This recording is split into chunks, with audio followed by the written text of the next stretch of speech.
Chers frères évêques, chers amis,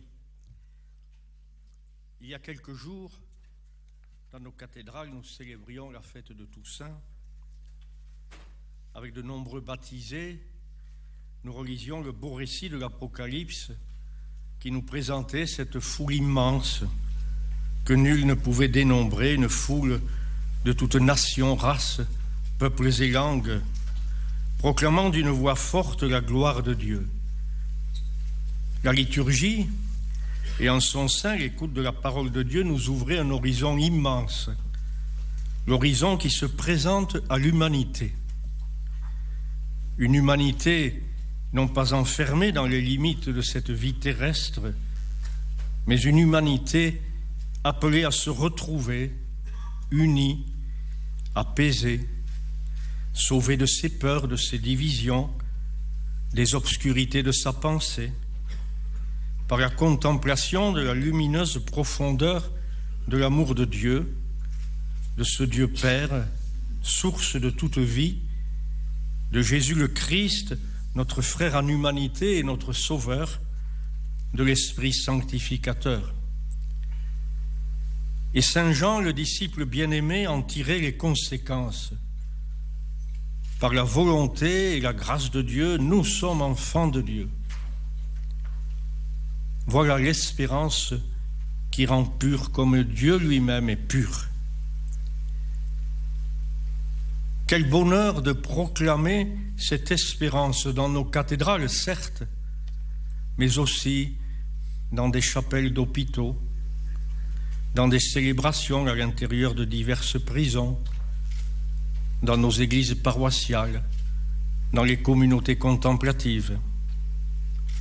Et cela en communion avec le pape François, mais aussi avec nos frères chrétiens de par le monde qui, pour certains, ont célébré leur foi et leur espérance sous la menace de bombes trop proches. Quand on sait où l'on va, il est plus facile de préciser le chemin qui y conduit. Le récit des Béatitudes nous a décliné ce chemin qui mène au bonheur à travers des choix de vie humanisants, source de plénitude pour ceux qui les empruntent.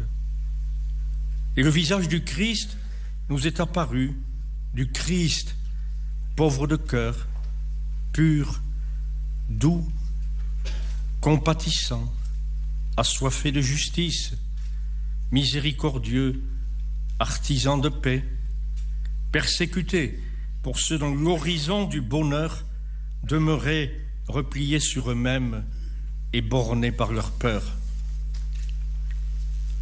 C'est dans cette foi que nous puisons notre lumière pour discerner les attitudes les meilleures et les engagements en harmonie avec cette destinée de l'homme fait pour Dieu et pour une vie fraternelle. Notre pape François nous stimule en ce temps de grâce. Il ne cesse de nous inviter à une vie en conformité toujours plus grande avec notre foi. Son récent pèlerinage à Assise pour honorer son saint patron et rendre grâce pour cette figure évangélique missionnaire en a été une riche occasion. À nous, évêques, il nous recommande d'avoir une vie simple, personnellement et en Église, où la pauvreté choisie prenne toute sa place. Il nous invite à la compassion, à la charité, à la miséricorde.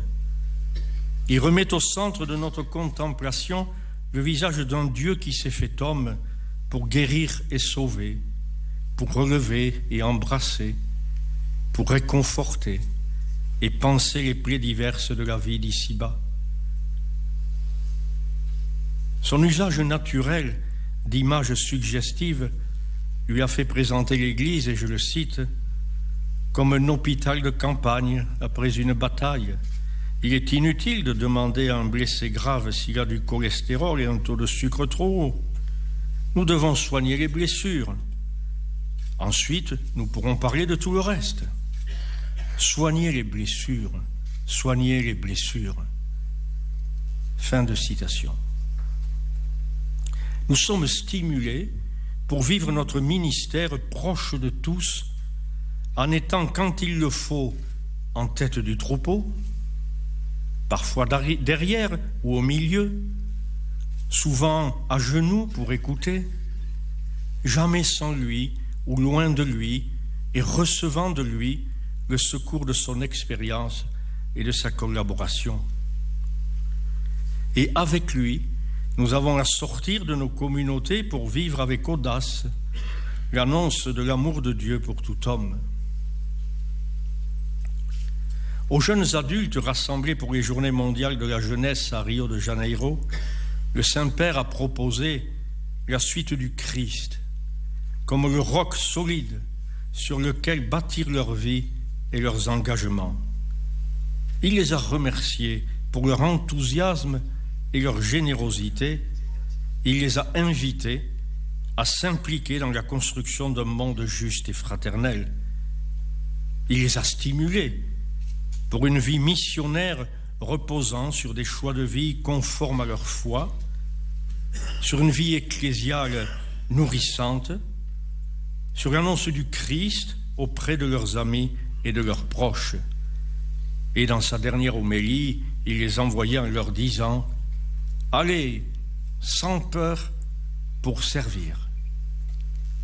Plusieurs parmi nous ont vécu ces Journées mondiales de la jeunesse avec les jeunes de leur diocèse. D'autres ont participé à des temps forts ici, en France. Et chaque fois, nous avons rendu grâce pour la profondeur de la foi de ces jeunes adultes, pour leur joie de croire, leur désir de témoigner et leur engagement avec des plus pauvres. Le récent rassemblement des catéchistes à Rome s'est inscrit dans l'élan de la nouvelle évangélisation, et tous les participants ont reçu un encouragement profond de la part du Saint-Père. Et nous avons décidé de diffuser largement auprès d'eux et de ceux qui n'ont pas pu y aller le texte de ces interventions.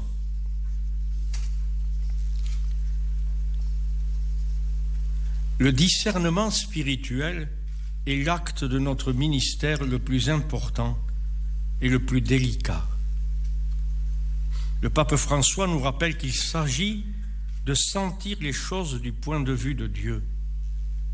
Quel décentrement et quel exercice! Nous ne pouvons le faire ni trop rapidement, ni tout seul. Nous nous y entraidons. S'agissant des choses de ce monde, nous savons que la manière du Christ a été de partir des plus pauvres, des petits, des affligés. Regarder la vie du monde à partir d'eux, de leurs besoins, de leurs cris, humanise, invite à des choix qui privilégient la fraternité, la justice et la solidarité. Nous avons essayé de le faire lors de la démarche appelée Diaconia, qui a eu son point culminant lors du rassemblement du mois de mai ici même à Lourdes et qui se poursuit maintenant dans nos diocèses. L'expérience de la vie en petite fraternité, l'écoute de la parole des plus pauvres, le partage de la parole de Dieu, l'audace de la vie fraternelle nous ont indiqué des voies évangéliques à poursuivre ou à initier dans la vie ordinaire de nos communautés paroissiales. C'est une nécessité humaine et évangélisatrice. Nous sommes particulièrement attentifs au sort qui est fait aux populations d'origine bulgare ou roumaine venues vivre dans notre pays. Depuis plusieurs années, nous ne voyons se dessiner aucune politique autre que celle de refuser au plus grand nombre un accueil réalisable et souhaité par beaucoup d'entre eux. Les expériences ici ou là le prouvent, des enfants, quand cela est rendu possible, s'intègrent bien en milieu scolaire. Des adultes, soutenus par des associations souvent admirables quand elles leur offrent leurs compétences sans les instrumentaliser, apprennent notre langue et des projets naissent. Mais tout cela est vite interrompu par l'insuffisance des moyens que notre société accepte de mettre pour l'accompagnement de ceux qui se comportent de manière raisonnable et pacifique. Le problème de l'habitat comme celui du travail sont cruciaux. Détruire un bidonville peut sûrement se justifier pour des raisons évidentes d'hygiène. Mais le détruire est-il plus urgent qu'abandonner sans perspective à une nouvelle errance ce qui avait fait un refuge familial provisoire? Et que dire des propos haineux à leur égard, prononcés sans aucune retenue? Que dire des violences qu'ils subissent? Nous ne pensons pas que notre société se grandisse par de tels propos, ni par ce refus de solidarité, de fraternité, même si nous n'ignorons pas la complexité de la question, ses exigences compréhensibles et sa dimension européenne évidente à prendre en compte avec leur pays d'origine. Quand on ne veut pas se faire frère des plus démunis, on les stigmatise, puis on les éloigne, et enfin on les ignore. Quand on se fait proche d'eux, et nous en avons de multiples témoignages, voilà que l'amitié naît et que les peurs s'estompent. Nous nous réjouissons de voir de nombreux chrétiens choisir ce dernier chemin, avec bien d'autres d'ailleurs. Comment ne pas redouter que le sort fait à ces femmes, ces enfants, ces grands-parents, ces hommes, ne soit en fait trop influencé par des surenchères politiciennes locales ou nationales? Les temps que nous vivons sont difficiles pour beaucoup. Dans nos visites pastorales, dans nos rencontres avec les élus, avec les membres des associations caritatives, confessionnelles ou non, dans notre attention régulière à la vie des gens, nous sommes touchés par l'angoisse de beaucoup par rapport à leur avenir, que ce soit en milieu urbain ou en zone rurale. Et voilà qu'en même temps, on nous informe sur le fossé qui ne cesse encore et encore de se creuser entre les plus riches et les plus pauvres de notre pays, entre les pays de la planète. L'aveuglement est grave. C'est une injure faite aux plus démunis. Quand retrouverons-nous le sens minimum d'une fraternité et d'une solidarité réelle? Quand s'arrêtera la course au toujours plus pour quelques-uns afin que chacun ait ce qu'il lui faut pour vivre? Il y va de la cohésion de nos sociétés et de la paix dans le monde. Nous voulons dire tous nos encouragements à tous ceux qui, dans leurs responsabilités, s'emploient à trouver les chemins d'une société plus juste. Hommes politiques, élus, cadres d'entreprise, responsables syndicaux, membres si divers de la vie associative, citoyens conscients et solidaires. Notre regard à partir des plus fragiles et notre compassion nous conduisent à penser aux enfants et aux personnes en fin de vie. Là encore, ne manque-t-il pas aux adultes une conscience plus réelle et exigeante de leurs responsabilités? Que d'enfants soumis au choix personnel de leur père ou de leur mère? Que de souffrances constatées par les éducateurs, les psychologues, les médecins, les prêtres? La stabilité des couples s'est fragilisée et ceux qui en sont les premières victimes sont les plus faibles, les enfants. En même temps, le désir légitime d'avoir un enfant veut devenir un droit à l'enfant et tous les moyens seraient bons pour l'obtenir. Faut-il s'en remettre aux seules techniques pour vivre et traverser les limites de nos existences? La fécondité de notre vie ne peut-elle pas trouver d'autres chemins pour se déployer? Au printemps dernier, beaucoup se sont manifestés en faveur de la défense de la famille et des droits des enfants. Chrétiens, nous nous savons appelés à entendre les cris de ceux qui vivent toutes sortes de souffrances dans la société et à donner aussi le témoignage heureux d'une vie en famille, ouverte à l'accueil des enfants, de tous les enfants, où l'amour sait traverser les épreuves et leur donner sens dans une fidélité féconde et sans cesse renouvelée. Nous nous réjouissons de la décision prise par le pape François de convoquer une assemblée générale extraordinaire du synode des évêques en octobre prochain sur le thème « Les défis pastoraux de la famille » dans le contexte de l'évangélisation. C'est encore en pensant à la dignité de tout être humain que nous invitons au respect total, à la solidarité durable, à l'attention sans faille à l'égard des personnes en fin de vie. Que nul ne puisse douter de l'affection et de l'estime des siens. Que la confiance soit faite au corps médical pour accompagner de son savoir-faire et de son éthique le soulagement de la douleur, sans jamais pourtant pouvoir guérir celle extrême et mortifère de se sentir abandonnée par ses proches. Une loi sage et équilibrée a donné l'outil législatif nécessaire en ce domaine. Avant de légiférer encore, qu'on se demande si ce serait pour donner un signe plus grand du respect de la personne humaine, d'une solidarité avec elle, ou bien plutôt celui d'un nouvel affaissement de nos solidarités familiales et sociales, exigeantes parfois, porteuses de fruits toujours.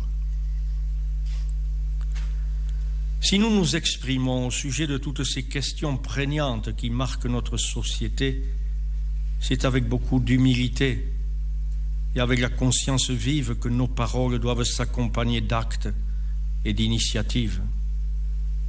L'Église catholique, dans sa longue histoire, a su en prendre de multiples en bien des domaines et continue de le faire. Ce n'est pas contrevenir à la séparation des Églises et de l'État qui préside de manière nécessaire à la vie ordinaire d'une société pluraliste. C'est bien l'État qui, dans son fonctionnement, se doit d'observer une neutralité bienveillante.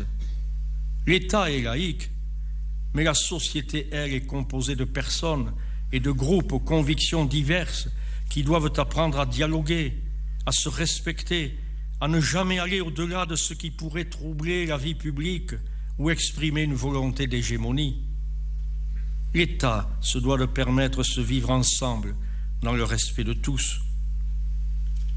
Qu'il me soit permis de rassurer ceux qui pourraient en douter. Croyants en Christ, nous sommes des citoyens qui aiment leur pays. Nous recherchons sans cesse ce qui est le meilleur pour tous. Notre foi chrétienne nous en fait une obligation. Nos cœurs de pasteurs ne sont pas insensibles à la souffrance que connaissent les communautés chrétiennes au Proche et au Moyen-Orient et dans quelques autres pays du monde. Leurs patriarches et leurs évêques nous en donnent des témoignages bouleversants.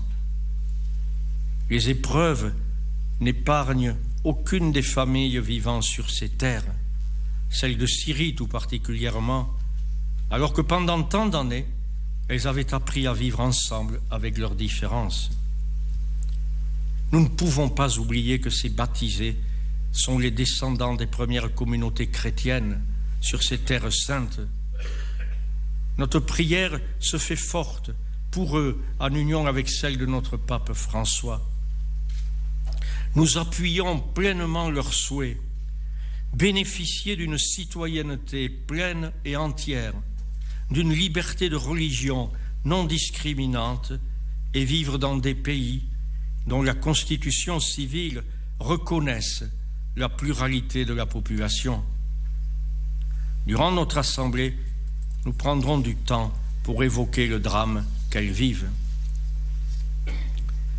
Parmi les sujets qui vont nous occuper durant ces quelques jours, certains nourriront notre devoir de discernement au sujet de réalité de la vie de notre monde. Je pense au regard que nous porterons sur le phénomène social de l'avortement et ses conséquences souvent indicibles, ainsi que sur l'éducation des jeunes à l'affectivité. Grâce à l'intervention de Madame Sylvie Goulard, nous prendrons un temps de réflexion sur l'Europe à quelques mois des prochaines élections si importantes pour la solidarité et la paix sur notre continent. Nous mettrons un terme à nos travaux conduits par le groupe de travail sur la présence des catholiques dans la société contemporaine, dont la nôtre, bien évidemment. Enfin, nous évaluerons la manière dont se déploie la diaconie, la charité, la place et le service des plus pauvres dans la vie de nos églises diocésaines. Touchant plus spécifiquement la vie de nos communautés chrétiennes, la formation des futurs prêtres retiendra toute notre attention. Comment ne pas exprimer ce matin aux séminaristes toute notre affection et redire notre confiance aux équipes de formateurs? Comment ne pas adresser un salut paternel aux prêtres de nos diocèses qui, avec nous, portent le souci de l'appel aux vocations et collaborent à la formation des séminaristes lors des divers stages pastoraux? Notre souci de la mise en œuvre de l'évangélisation nous conduira à regarder comment elle se déploie lors de la rencontre des fiancés et tout au long de la préparation à la célébration du mariage chrétien. Enfin, le temps consacré à la pastorale des jeunes adultes reviendra sur les récents événements et envisagera déjà ceux qui vont advenir. Je ne voudrais pas terminer mon propos sans exprimer à Monseigneur Nicolas Brouvet toute notre amitié et la part que nous avons prise à l'émotion provoquée par les fortes inondations du printemps dernier. Nous n'oublions pas tous les villages pyrénéens qui portent encore les stigmates et les traumatismes provoqués par cette catastrophe. Mais chacun comprendra que ce qui s'est passé ici à Lourdes nous est atteint d'une manière particulièrement profonde. Merci à tous ceux qui, de quelque manière, contribuent à la remise en état de ce sanctuaire si important pour nous tous, et merci à tous ceux qui y collaborent grâce à leurs dons. Chers amis, nous voilà à pied d'œuvre. Nous allons nous y mettre avec beaucoup d'humilité et de confiance, sachant que c'est le Seigneur qui donne la croissance. Il veut bien se servir de nos humbles forces, de celles de notre Église particulièrement. Que les béatitudes proclamées et vécues par Jésus soient notre source d'inspiration. Le suivre et l'annoncer à tous sont notre désir. Nous savons bien que nous ne pourrons le faire qu'en portant un amour de prédilection pour tous les hommes, nos frères, les plus éprouvés particulièrement. Que la Vierge Marie accompagne de sa maternelle tendresse les travaux de ces jours qui viennent.